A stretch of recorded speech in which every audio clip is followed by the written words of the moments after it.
let El Chapo get out of his penitentiary to go see about his knee?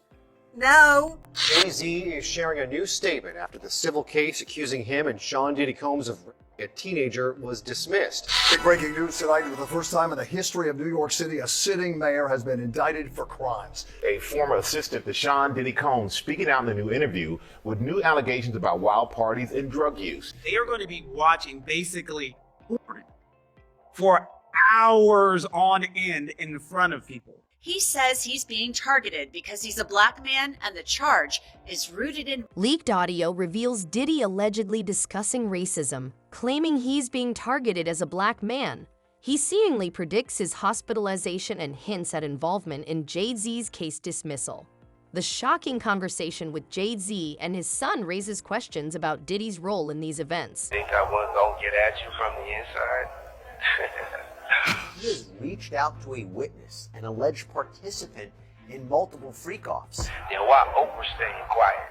Why Ellen move into another country? And he's asking people to intimidate witnesses or pay people off. Don't be shocked if nobody show up to testify. Don't contact me anymore, pup. I already got that Houston lawyer breathing down my neck over that 13-year-old girl. If you don't want things to get worse for you, then you need to start answering my son's phone call. The defendant's goal is to blackmail victims and witnesses either into silence or providing testimony helpful to his defense. New York is having a problem with leaks in this Diddy case, with alleged video of the court hearings already on the internet and leaked phone calls where he's calling witnesses. Things are getting out of control. You won't believe what he says on these calls. Recently, the DA released that Diddy was contacting witnesses from jail, and they were saying this is the reason that he shouldn't get bail. He was using other inmates' phone calls to three-way people who would then call the witnesses, and that's who he spoke to over the phone. Also, in a weird turn of events, the DA who brought these charges against Diddy is suddenly resigning from his position during the biggest case of his career, and that is strange. So let's break down this insane phone call that we found online. Legal disclaimer, people, I'm just a guy that reacts to stuff I find on the internet. So as of right now, everything is rumors, gossip, or opinions of others. Everything in this video. Weeks before his release, Diddy told his son he had one final trick up his sleeve to get out of jail. On February 2nd, he was sent for an MRI at a Brooklyn hospital in the middle of the night. Just a week later, the case against Jay-Z was dismissed. The mystery remains. What did Diddy do at the hospital, and who did he speak to that led to Jay-Z's case being dropped? They let El Chapo get out of his penitentiary to go see about his knee? No.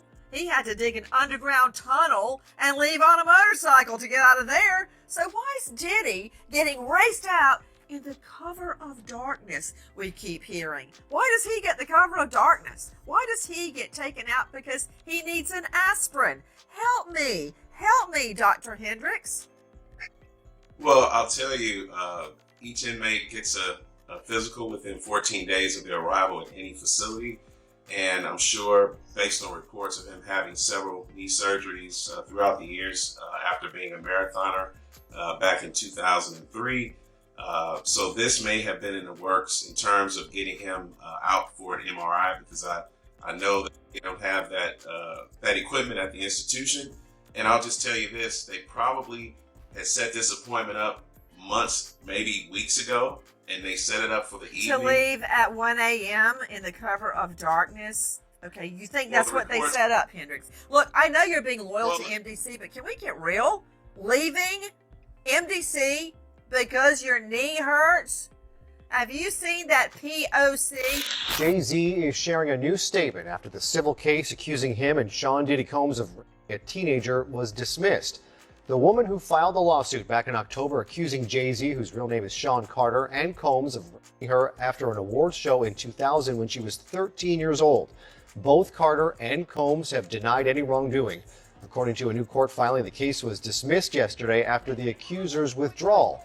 In a new statement shared through Rock Nation, Jay-Z wrote that the claim hurt his family and loved ones, writing, quote, "I would not wish this experience on anyone." Adding, the frivolous, fictitious, and appalling allegations have been dismissed.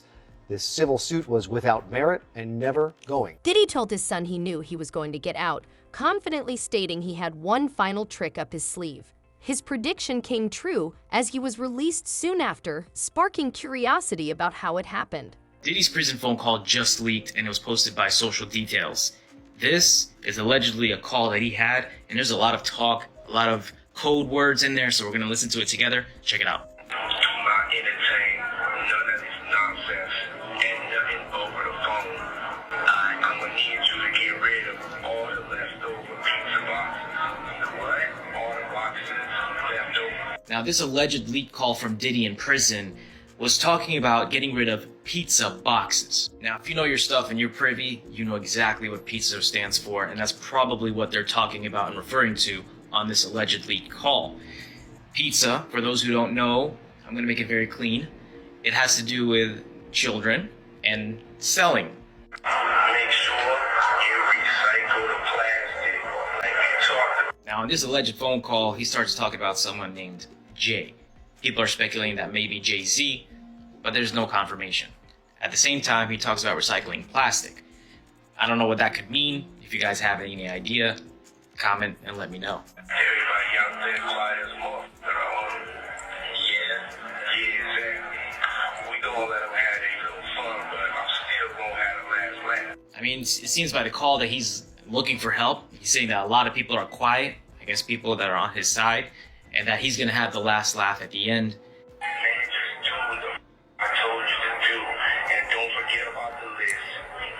And then he goes on to say, don't forget about the list. And we don't know what that list is or what that implies, but this is pretty crazy. Do I think this is legitimate? There is no confirmation yet if this is legitimate or not, but this is the alleged leak call. Did Diddy pressure the victim to drop the case against Jay-Z? If so, who allowed Diddy to leave in the middle of the night, especially after prosecutors knew he was contacting witnesses? His call records show he threatened victims, raising questions about why he was allowed to leave. Tells this morning in the sex trafficking case against Sean Diddy Combs, prosecutors now claiming that from behind bars, Combs has been trying to reach out to victims and possible witnesses. And ABC's Phil Lipoff is here now with this story. Good morning, Phil.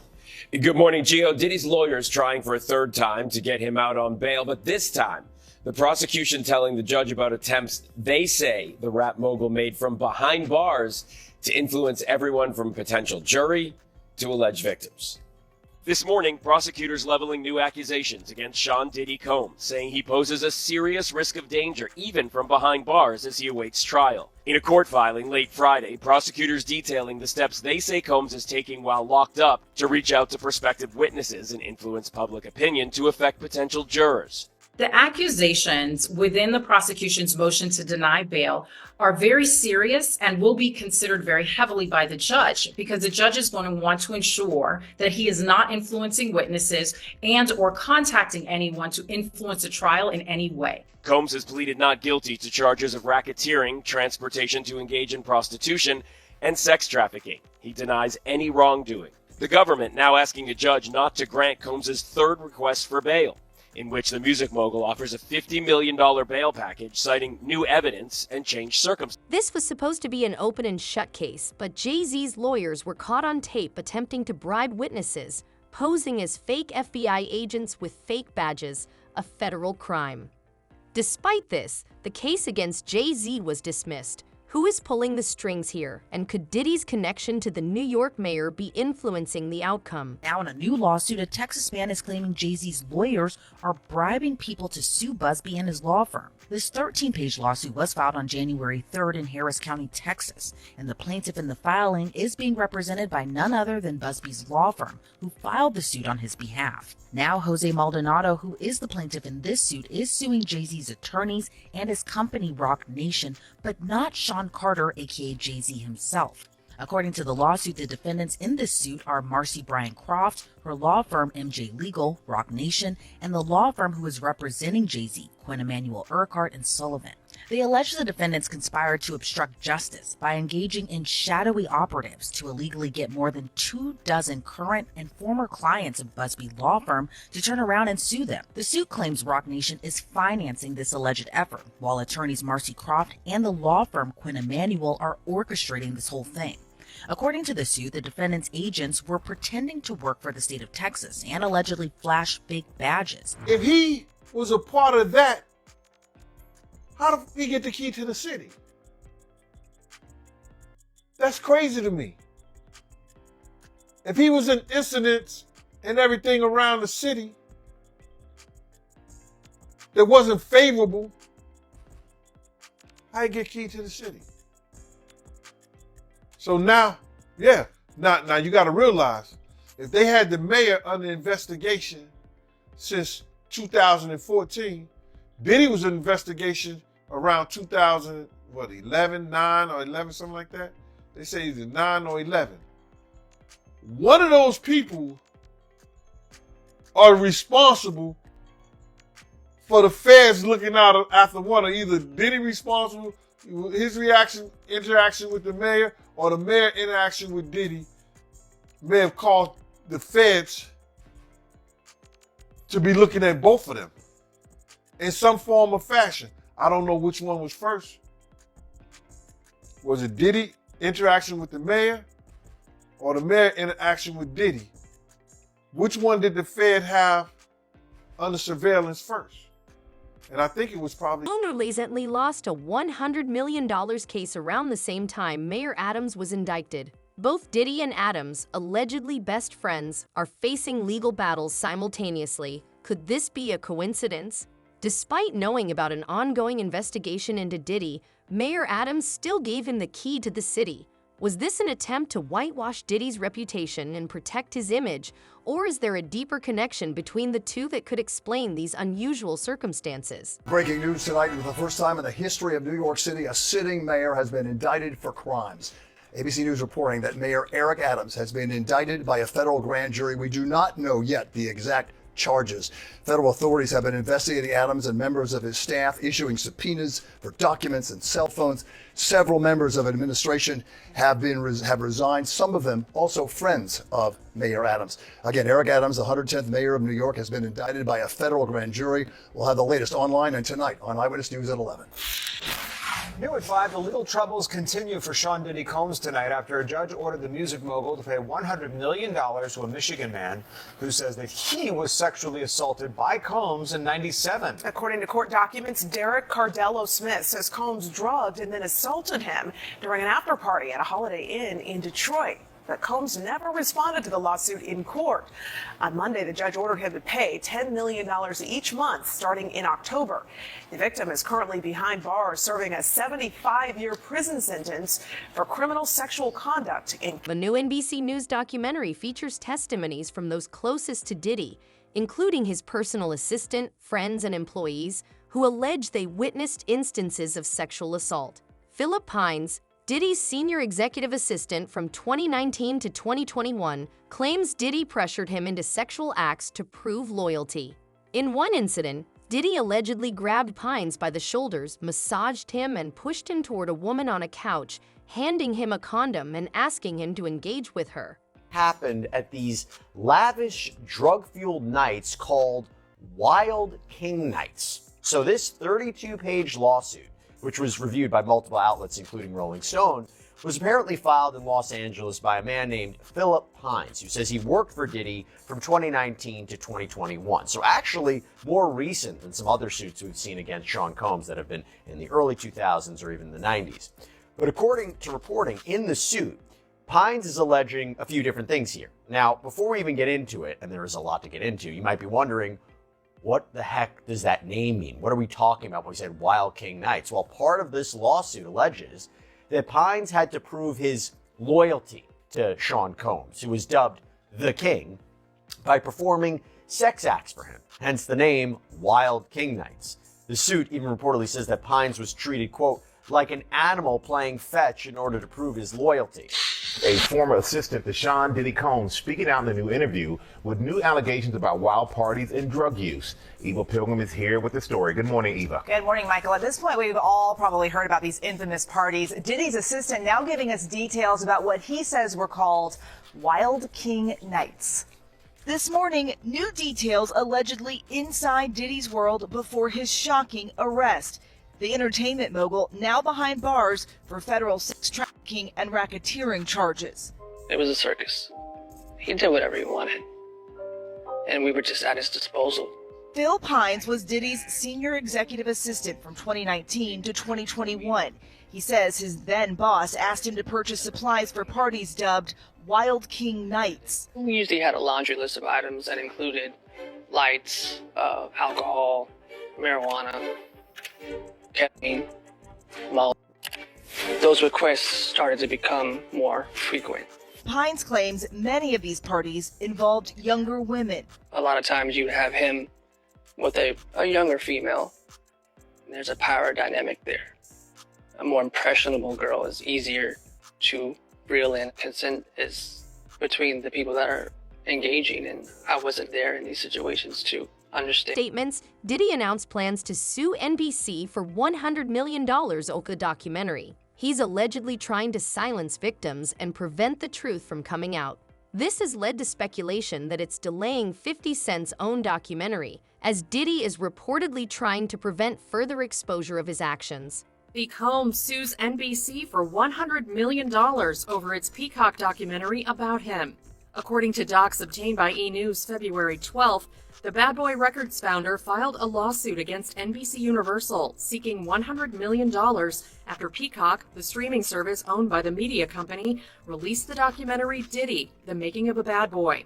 In the filing, Combs, who is currently in jail on sex trafficking and racketeering charges, accuses NBC Universal of defamation and alleged that the company maliciously and recklessly broadcast the documentary, which included claims that the rapper committed crimes like serial murder and sexual assault of minors without having a shred of evidence. The filing reads, in making and broadcasting these falsehoods, among others, defendants seek only to capitalize on the public's appetite for scandal without any regard for the truth and at the expense of Mr. Combs' right to a fair... The most interesting part is that no matter what Diddy does, his freak-off tapes will be played in court for everyone to see. Prosecutors have confirmed that these tapes, handed over as evidence during discovery, will be shown to the jury. Some have already been played in front of a grand jury in a separate case. Courtney Burgess, a close friend of Kim Porter, is the one who provided these tapes to the FBI. Trial starts and the jury sits. Will they be shown these tapes? 100%. Will they have to watch it in court? Or like during the... 100% in court in front of a room of people. And so that's the other thing that's awful. They are going to be watching basically for hours on end in front of people.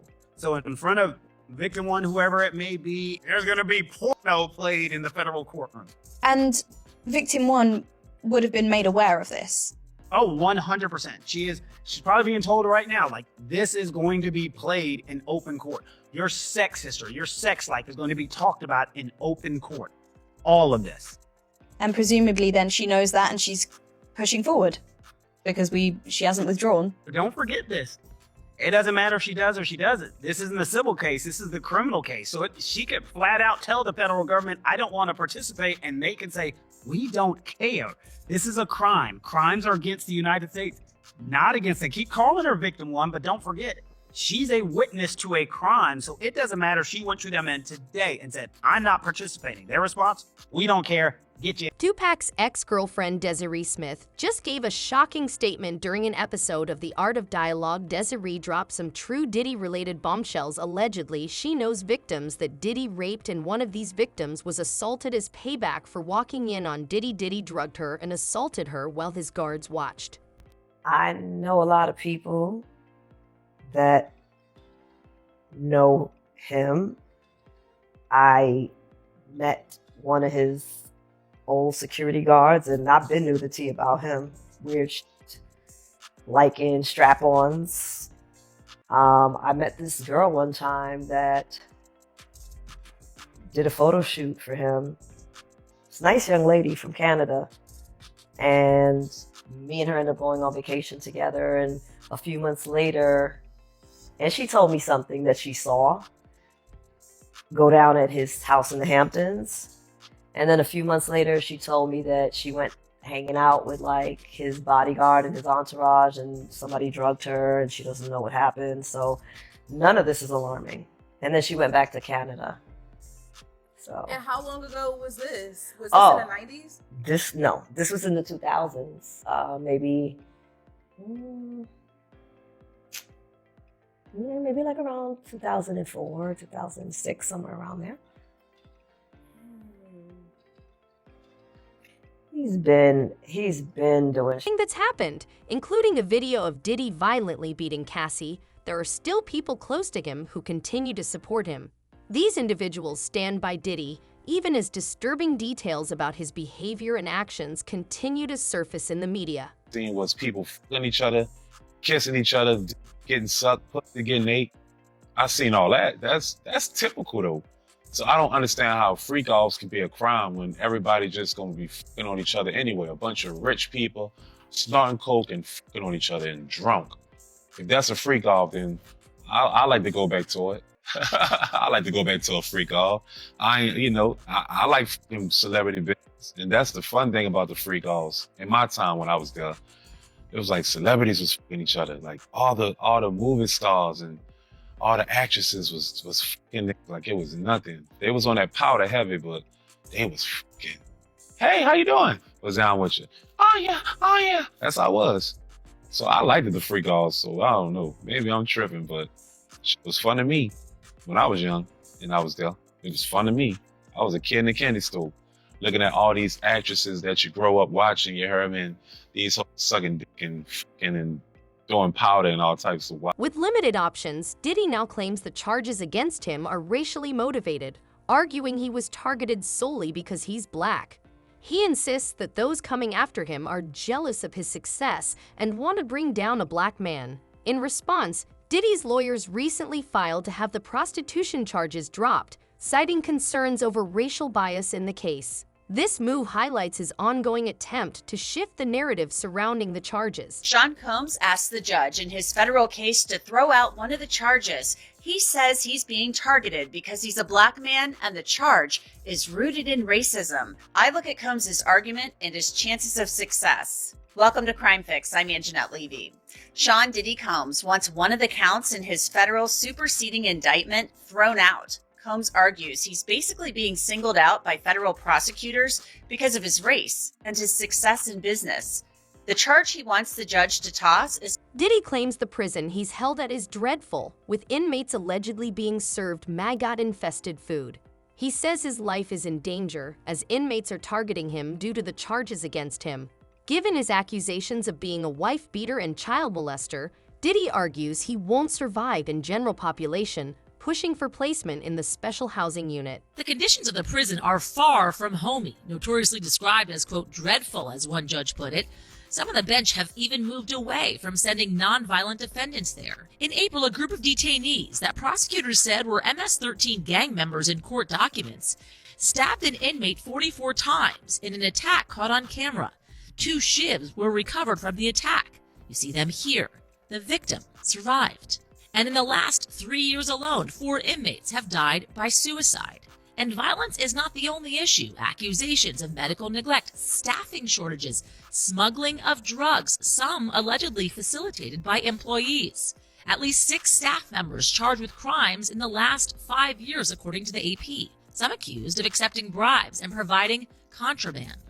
You know, no jail or prison is expected to be a 5-star hotel. We know that. But it's not supposed to be a house of horrors either. Yeah, the troubled and violent Metropolitan Detention Center in Brooklyn housing Sean Diddy Combs raided by the feds today. They're investigating poor conditions, rampant drug smuggling, mounting violence, and repeated inmate deaths. Eyewitness News reporter Darla Moss live at the scene in Sunset Park with what's really going on in Darla.